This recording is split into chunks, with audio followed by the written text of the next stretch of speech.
ಇಂದಿನ ಕಥೆಗೆ. ಒಂದಾನೊಂದು ಕಾಲದಲ್ಲಿ ಪ್ರಾಚೀನ ಭಾರತದ ಒಂದು ಸಣ್ಣ ಹಳ್ಳಿಯಲ್ಲಿ ದೇವ್ ಎಂಬ ಯುವಕ ವಾಸಿಸುತ್ತಿದ್ದನು. ಬಡ ಕುಟುಂಬದಲ್ಲಿ ಜನಿಸಿದ ಅವರು ದಿನನಿತ್ಯದ ಜೀವನ ನಿರ್ವಹಣೆಯ ಹೋರಾಟವನ್ನು ಎದುರಿಸಿದರು. ಸ್ವಲ್ಪ ಬಿಡುವು ಇಲ್ಲದೆ ಹೊಲಗಳಲ್ಲಿ ದುಡಿಯುತ್ತಿದ್ದರು. ಅವರ ಕಠಿಣ ಪರಿಶ್ರಮದ ಹೊರತಾಗಿಯೂ ಯಶಸ್ಸು ದುಸ್ತರವಾಗಿತ್ತು. ಒಂದು ದಿನ ದೇವ್ ಹಳ್ಳಿಯ ಮೂಲಕ ನಡೆದುಕೊಂಡು ಹೋಗುತ್ತಿದ್ದಾಗ ಬುದ್ಧಿವಂತ ಮತ್ತು ಪ್ರಬುದ್ಧ ಶಿಕ್ಷಕ ಗೌತಮ ಬುದ್ಧನ ಸುತ್ತಲೂ ನೆರೆದಿದ್ದ ಜನರ ಗುಂಪಿನ ಮೇಲೆ ಅವನು ಎಡವಿ ಬಿದ್ದನು. ಬುದ್ಧನು ಪ್ರೀತಿ, ಸಹಾನುಭೂತಿ ಮತ್ತು ಸಂತೋಷದಿಂದ ಅಲಂಕರಿಸಲ್ಪಟ್ಟ ಜೀವನದ ಬಗ್ಗೆ ಮಾತನಾಡುತ್ತಿದ್ದಂತೆ ಗಾಳಿಯು ಶಾಂತಿಯಿಂದ ತುಂಬಿತ್ತು, ಸಂಕಟ ಮತ್ತು ನೋವಿನ ಸಂಕೋಲೆಗಳಿಂದ ಮುಕ್ತವಾದ ಜೀವನ. ಈ ಮಾತುಗಳಿಂದ ಮಾರುಹೋಗಿದ್ದ ದೇವ್ ಗುಂಪಿನಲ್ಲಿ ಸೇರಿಕೊಂಡು ಗಮನವಿಟ್ಟು ಆಲಿಸಿದ. ಬೋಧನೆಗಳು ಅವನೊಂದಿಗೆ ಅನುರಣಿಸಿದವು, ಜೀವನದ ಬಗ್ಗೆ ಹೊಸ ದೃಷ್ಟಿಕೋನವನ್ನು ನೀಡುತ್ತವೆ. ಪ್ರವಚನದ ನಂತರ ಅವರು ಕುತೂಹಲದಿಂದ ಗೌತಮ ಬುದ್ಧನನ್ನು ಸಂಪರ್ಕಿಸಿದರು. ಬುದ್ಧ ಹೇಳಿದ ಸಂತೋಷ ಮತ್ತು ಶಾಂತಿಯನ್ನು ಪಡೆಯುವ ಬಯಕೆಯನ್ನು ವ್ಯಕ್ತಪಡಿಸಿದರು. ಬುದ್ಧನು ದಯೆಯಿಂದ ಮುಗುಳ್ನಕ್ಕೂ ದೇವ್ನೊಂದಿಗೆ ಆಳವಾದ ಬುದ್ಧಿವಂತಿಕೆಯನ್ನು ಹಂಚಿಕೊಂಡನು. ಸಂತೋಷದ ಕಿಲಿಯು ತನ್ನೊಳಗೆ ಇದೆಯೆಂದು ಅವನಿಗೆ ಹೇಳಿದನು. ಇದು ಬಾಹ್ಯವಾಗಿ ಕಂಡುಬರುವ ವಿಷಯವಲ್ಲ, ಆದರೆ ಪ್ರತಿಯೊಬ್ಬ ವ್ಯಕ್ತಿಯ ಸಹಜ ಭಾಗವಾಗಿದೆ. ಅದನ್ನು ಅನ್ಲಾಕ್ ಮಾಡಲು ಒಬ್ಬರು ಒಳಗೆ ನೋಡಬೇಕು ಮತ್ತು ಈಗಾಗಲೇ ಇರುವ ಶಾಂತಿಯನ್ನು ಕಂಡುಹಿಡಿಯಬೇಕು.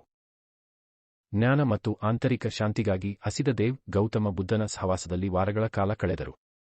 ಅವರು ಬೋಧನೆಗಳನ್ನು ಹೀರಿಕೊಂಡರು, ಧ್ಯಾನದ ಕಲೆಯನ್ನು ಕಲಿತರು ಮತ್ತು ತನ್ನ ಮತ್ತು ಇತರರ ಕಡೆಗೆ ದಯೆ ಮತ್ತು ಸಹಾನುಭೂತಿಯನ್ನು ಅಭ್ಯಾಸ ಮಾಡಿದರು. ನಿಧಾನವಾಗಿ ಆದರೆ ಖಚಿತವಾಗಿ ಅವನೊಳಗೆ ಶಾಂತಿ ಮತ್ತು ತೃಪ್ತಿಯ ಭಾವವು ಅರಳಿತು, ಅವನು ಹಿಂದೆಂದೂ ತಿಳಿದಿರದ ಭಾವನೆ. ಸಮಯ ಕಳೆದಂತೆ ದೇವ್ ಅವರ ಜೀವನವು ಆಳವಾದ ಪರಿವರ್ತನೆಗೆ ಒಳಗಾಯಿತು. ದೈನಂದಿನ ಜೀವನದ ಹೋರಾಟಗಳಿಂದ ಇನ್ನು ಮುಂದೆ ಹೊರೆಯಾಗುವುದಿಲ್ಲ, ಅವರು ಕಲಿಕೆ ಮತ್ತು ಬೆಳವಣಿಗೆಗೆ ಅವಕಾಶಗಳಾಗಿ ಸ್ವೀಕರಿಸಿದರು. ತನಗಿಂತ ಹೆಚ್ಚಿನವರನ್ನು ಹೊಂದಿರುವವರ ಬಗ್ಗೆ ಅವನು ಒಮ್ಮೆ ಹೊಂದಿದ್ದ ಅಸೂಯೆ ಮತ್ತು ಅಸೂಯೆಯು ಕಣ್ಮರೆಯಾಯಿತು. ಜೀವನವು ನೀಡಿದ ಸರಳ ಸಂತೋಷಗಳಿಗಾಗಿ ಕೃತಜ್ಞತೆಯಿಂದ ಬದಲಾಯಿಸಲ್ಪಟ್ಟಿತು. ಒಂದು ದಿನ ಹಳ್ಳಿಯ ಮೂಲಕ ನಡೆದುಕೊಂಡು ಹೋಗುತ್ತಿದ್ದಾಗ ದೇವ್ ಅಳುತ್ತಿರುವ ಹುಡುಗನನ್ನು ಎದುರಿಸಿದನು. ವಿಚಾರಣೆ ನಡೆಸಿದಾಗ ಹುಡುಗ ತಾನು ಹಸಿದಿದ್ದೇನೆ ಮತ್ತು ಆಹಾರವಿಲ್ಲ ಎಂದು ಬಹಿರಂಗಪಡಿಸಿದನು. ದೇವ್ ಯಾವುದೇ ಹಿಂಜರಿಕೆಯಿಲ್ಲದೆ ಹುಡುಗನನ್ನು ತನ್ನ ಮನೆಗೆ ಕರೆತಂದು ಅವನ ಅಲ್ಪಾವಧಿಯ ಊಟವನ್ನು ಹಂಚಿಕೊಂಡನು. ಆ ಕ್ಷಣದಲ್ಲಿ ದೇವ್ಗೆ ಅಪೂರ್ವವಾದ ಸಂತೋಷ ಮತ್ತು ಸಾರ್ಥಕತೆಯ ಅನುಭವವಾಯಿತು. ದೇವ್ಗೆ ಅರಿವು ಮೂಡಿತು. ಜೀವನದ ನಿಜವಾದ ಅರ್ಥ ಅವರು ಅರ್ಥಮಾಡಿಕೊಂಡರು. ಸಂಪತ್ತು, ಆಸ್ತಿ ಅಥವಾ ಲೌಕಿಕ ಯಶಸ್ಸಿಗೆ ಯಾವುದೇ ಸಂಬಂಧವಿಲ್ಲ, ಇದು ಪ್ರೀತಿ, ಸಹಾನುಭೂತಿ ಮತ್ತು ಇತರರಿಗೆ ಸೇವೆಯ ಬಗ್ಗೆ. ಆ ದಿನದಿಂದ ದೇವ್ ತನ್ನ ಜೀವನವನ್ನು ಅಗತ್ಯವಿರುವವರಿಗೆ ಸಹಾಯ ಮಾಡಲು ಮುಡಿಪಾಗಿಟ್ಟರು. ಹಳ್ಳಿಯಲ್ಲಿ ದಯೆ ಮತ್ತು ಉದಾರ ವ್ಯಕ್ತಿ ಎಂದು ಖ್ಯಾತಿಯನ್ನು ಗಳಿಸಿದರು. ಇನ್ನು ದಿನನಿತ್ಯದ ಬದುಕಿನ ಹೋರಾಟಗಳಿಂದ ತೂಗುತ್ತಿದ್ದ ದೇವ್ ಸವಾಲುಗಳಿಗೆ ಹೇಗೆ ಪ್ರತಿಕ್ರಿಯಿಸಬೇಕೆಂದು ಆಯ್ಕೆ ಮಾಡುವ ಶಕ್ತಿ ತನಗಿದೆ ಎಂದು ತಿಳಿದಿದ್ದ. ಆಂತರಿಕ ಶಾಂತಿಯು ಅವನ ಕೊಡುಗೆಯಾಗಿದೆ, ಅವನು ಇತರರೊಂದಿಗೆ ಹಂಚಿಕೊಳ್ಳಬಹುದು.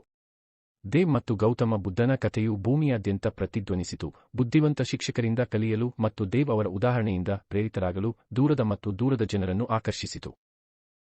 ಕಲಿತ ಆಳವಾದ ಪಾಠವೆಂದರೆ ಸಂತೋಷವು ಬಾಹ್ಯ ಅನ್ವೇಷಣೆಯಲ್ಲ, ಇದು ಈಗಾಗಲೇ ಒಳಗೆ ವಾಸಿಸುವ ವಿಷಯವಾಗಿದೆ. ದಯೆ, ಸಹಾನುಭೂತಿ ಮತ್ತು ಇತರರಿಗೆ ಸೇವೆಯನ್ನು ಬೆಳೆಸುವುದು ವ್ಯಕ್ತಿಗಳು ಶಾಶ್ವತವಾದ ಶಾಂತಿ ಮತ್ತು ತೃಪ್ತಿಯನ್ನು ಕಂಡುಕೊಳ್ಳಲು ಅನುವು ಮಾಡಿಕೊಡುತ್ತದೆ. ದೇವ್ ಅವರ ಜೀವನವು ಈ ಸತ್ಯಕ್ಕೆ ಸಾಕ್ಷಿಯಾಯಿತು. ಆದ್ದರಿಂದ ಎಂದಾದರೂ ಕಳೆದುಹೋದ ಅಥವಾ ಅತೃಪ್ತಿ ಅನುಭವಿಸಿದರೆ ಒಬ್ಬರು ದೇವ್ ಮತ್ತು ಗೌತಮ್ ಬುದ್ಧನ ಕಥೆಯನ್ನು ನೆನಪಿಸಿಕೊಳ್ಳಬೇಕು. ಸಂತೋಷ, ಅದು ನಮಗೆ ನೆನಪಿಸುತ್ತದೆ, ಬಹಿರಂಗಪಡಿಸಲು ಕಾಯುತ್ತಿರುವ ಆಂತರಿಕ ನಿಧಿ. ಪ್ರಯತ್ನ ಮತ್ತು ಅಭ್ಯಾಸದಿಂದ ಯಾರಾದರೂ ಆಂತರಿಕ ಶಾಂತಿ ಮತ್ತು ತೃಪ್ತಿಯನ್ನು ಕಂಡುಕೊಳ್ಳಬಹುದು, ಅದು ಜೀವನವನ್ನು ಸಂತೋಷದಾಯಕ ಪ್ರಯಾಣವಾಗಿ ಪರಿವರ್ತಿಸುತ್ತದೆ. ನಿಮಗೆ ಈ ಕತೆ ಇಷ್ಟವಾಯಿತೆ? ವೀಕ್ಷಿಸಿದ್ದಕ್ಕಾಗಿ ವಂದನೆಗಳು. ದಯವಿಟ್ಟು ನಮ್ಮ ಚಾನಲ್ ಅನ್ನು ಚಂದಾದಾರರಾಗಿ.